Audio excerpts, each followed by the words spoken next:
Try and teach a little bit of off spin to start off with. It's not something that's perfect to the manual, but this is what works for me. First thing first, with the ball, I'm going to show you a little bit of the grip that works for me. So an off spin grip is essentially something that comfortably sits on the seam. It could range from anywhere between the index finger being parallel to perpendicular with the ball. So it can go up till here, depending on the comfort of the hand on the particular ball, and the fingers going neatly wrapping the ball across. So as much as the ball gets wrapped around the ball, the chances of this ball being spun more and the revs being more is pretty higher.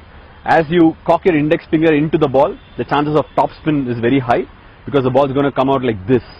And when the index finger is like cutting across the seam in a parallel fashion to the ball, then it's going to go in such a fashion where the ball is about 45 degrees towards the batsman.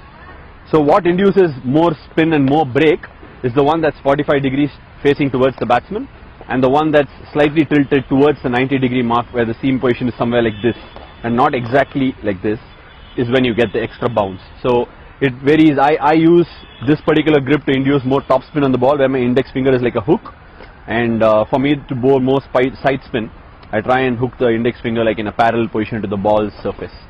So this is how I go about producing my off spin, and the more revs is imparted by the wrist position over the ball.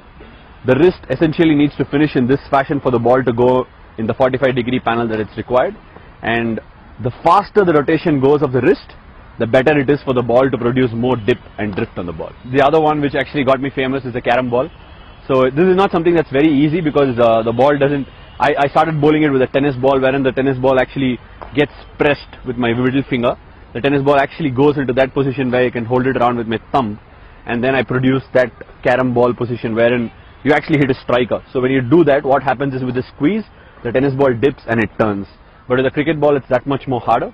I try and get it to squeeze in like this with my thumb knuckled around the seam, and my index finger, depending on how much revolution and how much pace I want to use, I release my index finger or put it on top of the ball. From here on, I just use my middle finger as a striker and push the striker like this. So the ball starts rotating, and if I want to produce more revs and slow the ball down, I try and put the index finger like this, and if I want to really bowl it flatter, I press it on the ball and try and reduce the revolutions for the trajectory to be flatter. So that's pretty much how the carom ball is bowled. See, if I want to reduce the trajectory on the ball, so for instance, let's say I want to still slow the ball down but not throw it in the air, and the trajectory needs to be flatter, I try and use my arm length, which is my lever. If it's generally coming at close to 90 degrees, I try and push it a little wider, wherein the ball induces a little bit of an undercut, but I can use it to like really reduce the trajectory and still keep the slowness going. And the other variation that I use is the arm ball. The arm ball is pretty much an outswinger, bowled with a single finger, the index finger. I try and take this middle finger out of the equation. The grip is the same, the action is the same. Try and release the thumb away from the seam a little bit. Try and produce this kind of a wrist position and try and have some backspin on the ball. So once this happens, the ball travels in direction, the seam travels in direction with the second slip facing this way, and it just swings out in the arc. So if I cock my wrist and release the ball from behind, the ball swings a little later, and if I want to push it through and try and reduce the swing and cut the time for the batsman, then try and use the wrist in a cocking position and try and not completely uncock it. Just use it in a straight position, just release the ball. So this is how I go about using my arm ball. The arm ball is an effective mask for the off spin with the same grip, and it really gives me another dimension to the game.